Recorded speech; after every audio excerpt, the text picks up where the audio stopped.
Con información de seguridad, en Sinaloa se reportaron fuertes enfrentamientos a balazos entre civiles armados que mantuvieron bajo tensión a pobladores de Guamúchil y Mocorito. La ciudadanía se tuvo que resguardar ante el temor por el paso de convoyes de sicarios y las balaceras.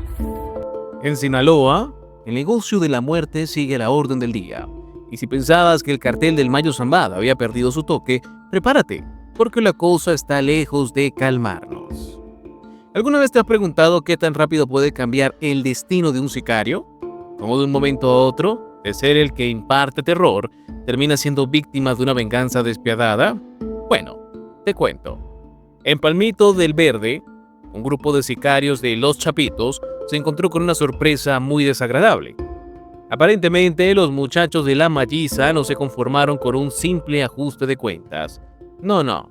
Decidieron hacer un espectáculo de ello.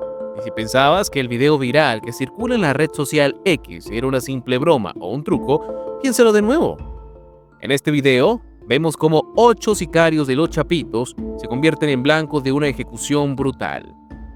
¿Qué pasó en ese preciso momento frente al arco de entrada? ¿Qué tan lejos están dispuestos a llegar estos grupos para mandarse un mensaje claro? Y sobre todo, ¿quiénes son los verdaderos beneficiados en este circo de sangre? Pero claro, la violencia no termina ahí. El día parecía normal para los habitantes de Escuinapa, como si nada pasara, pero el miedo y el peligro estaban al acecho, como siempre, frente al arco de entrada de Palmito del Verde, un lugar que para muchos es solo un punto más en el mapa. Se desató una de las ejecuciones más escalofriantes que se haya visto en esta región. Y ahí, en el corazón del municipio, un video grabado por testigos o por alguien que realmente quería que todos viéramos lo que estaba sucediendo, empezó a circular con fuerza en la red X. En él, un grupo de sicarios evidentemente muy bien entrenados tienen a sus víctimas postradas en el suelo, desarmados y sin posibilidad de escapar. El frío destello de las armas apenas deja espacio para la duda. La ejecución está en curso. Para quienes todavía se pregunten por qué este tipo de situaciones siguen sucediendo, les doy una pista. El Mayo Flaco, el líder de la Malliza, no es alguien que se quede atrás cuando hay cuentas que saldar. ¿Por qué?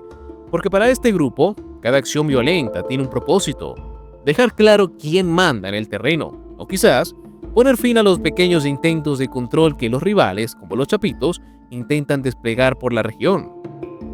Las víctimas, los sicarios de los Chapitos, no son ni mucho menos inocentes. El llamado gatillero es una pieza de ajedrez que, en su mayoría, paga el precio más alto por las decisiones tomadas por los grandes jefes. ¿Qué pasa cuando el conflicto se transforma en una guerra a gran escala, donde los detalles, como los nombres de las víctimas, quedan relegados a un segundo plano? Pero, claro, la historia de violencia y destrucción no se detiene en Escuinapa. Hay algo mucho más grande en marcha y no se trata de un solo ajuste de cuentas local. Resulta que mientras Sinaloa arde, otra región un poco más al sur comienza a sentir el peso del narcotráfico y la violencia. Hablamos de Guanajuato, donde tras un enfrentamiento entre fuerzas del orden y presuntos criminales, se registró un bloqueo vial de proporciones épicas. ¿Cómo? Pues resulta que un vehículo fue incendiado en la carretera Valle de Santiago-Guarapo, provocando un atasco que literalmente paralizó la zona. Este tipo de hechos no son casuales, no se trata de un simple incidente de tránsito. Es una señal de poder. Los sicarios que operan en el estado no se limitan a controlar el terreno, sino que buscan dominar el flujo del día a día. Ahora, claro, a la gente no le hace mucha gracia estar atrapada en un tráfico infernal mientras un vehículo arde en llamas. Pero en el mundo de los criminales, esto no es más que una táctica para desviar la atención de las autoridades o simplemente sembrar caos y pavor en la población. El secretario de Seguridad y Paz, Juan Mauro González, es un intento por explicar lo sucedido, pero, como siempre, las palabras no logran cubrir la magnitud del problema. 6 personas transitaban en 3 motocicletas y huyeron al Guarapo, dijo, como si la fuga de estos individuos pudiera resolver algo. Pero lo peor de todo es que esto no es un hecho aislado. Esto tiene una clara conexión con la ejecución de los sicarios en Escuinapa. Lo que vemos es una guerra que se extiende a múltiples frentes, los sicarios se enfrentan y las autoridades se ven atrapadas en un juego de persecución sin fin. Y por supuesto, ¿qué sigue de todo esto? Y cuando pensamos que no podía empeorar, lo hizo.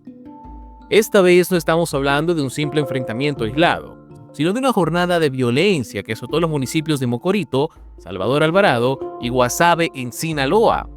La jornada comenzó alrededor de las 12:30 horas y rápidamente se convirtió en una pesadilla para la población local. A medida que las horas pasaban, la violencia parecía no dar tregua. Las balaceras se desataron con una intensidad impresionante, dejando un rastro de caos y miedo en las comunidades cercanas. 3 personas perdieron la vida, mientras que 2 más fueron heridas en este enfrentamiento armado que, rápidamente, desbordó la capacidad de respuesta de las autoridades. Las víctimas no fueron las únicas afectadas, ya que el miedo se propagó rápidamente por las calles de Mocorito y Guamúchil, lugares que, hasta entonces, no estaban tan acostumbrados a vivir situaciones de tal magnitud. Las calles fueron escenarios de un tiroteo que se extendió por varias localidades. Si pensabas que esto era cosa de unas pocas horas, piénsalo de nuevo. Los sicarios que supuestamente trabajaban bajo las órdenes de Fausto Isidro Mesa Flores, mejor conocido como el Chapo Isidro, no tuvieron reparos en atacar casas, vehículos e incluso realizar bloqueos viales. Esto nos deja claro que no se trató de una simple confrontación entre bandas, sino de una demostración de fuerza que buscaba algo mucho más grande: el control territorial. Mientras las autoridades intentaban restablecer el orden, el daño ya estaba hecho. Vimos vehículos asegurados, casas baleadas e incluso la aparición de artefactos metálicos en calles de Guasave, conocidos como ponchallantas, una táctica más para desestabilizar aún más el ya tenso ambiente. Las fuerzas de seguridad hicieron su mejor esfuerzo, pero las imágenes de la destrucción ya hablaban por sí solas. La pregunta no es si hubo respuesta de las autoridades, sino si la respuesta fue suficiente para contener un problema que parece estar fuera de control.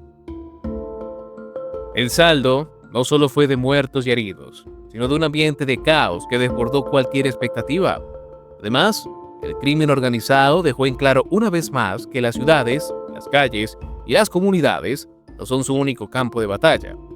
Las grandes arterias viales, como la carretera internacional México 15, también fueron tomadas como un territorio en disputa, a través de bloqueos, ataques y confrontaciones. Los sicarios lograron paralizar por un tiempo la circulación, mientras el resto de la población se veía atrapada entre las llamas de la violencia. ¿Y quién realmente sale ganando en este escenario? ¿El crimen organizado, que demuestra una vez más su poder y su dominio, o las autoridades que intentan contener la oleada de violencia con recursos limitados? Tal vez la respuesta esté en la forma en que se gestionan estos conflictos a largo plazo. Las autoridades y los cuerpos de seguridad se ven forzados a luchar contra una maquinaria mucho mayor, mientras los sicarios juegan al límite con la vida de todos. Pero más allá de las acciones que se tomen, la pregunta sigue siendo la misma. ¿Estamos presenciando la peor etapa de violencia en el estado de Sinaloa y Guanajuato, o apenas es el inicio de algo mucho más grande? La situación parece no tener final claro. Escuinapa, Guanajuato, Guamúchil y todo sigue en aumento. Los enfrentamientos, los ajustes de cuentas, las masacres son solo el reflejo de una guerra en la que los sicarios no piensan en la vida humana más que como un peón de ajedrez. Si es que saben qué es eso. ¿Qué sigue ahora? Veremos más videos circulando en las redes sociales que nos muestren la brutalidad de un conflicto que parece no tener solución. Tal vez. Pero una cosa es segura: los cárteles no se detienen. Y mientras los jefes se siguen escondiendo entre lujos, la gente común sigue atrapada en medio de esta guerra sin sentido. La violencia continuará alimentándose, el ciclo sigue y parece no haber un final próximo. ¿Tú qué opinas? ¿Cuánto más se puede aguantar este caos? Si te gustan nuestras investigaciones, recuerda suscribirte y dejar tu like. Tu apoyo es lo que hace posible este proyecto investigativo. Recuerda que somos Nación y Frontera y estamos aquí para traerte la verdad.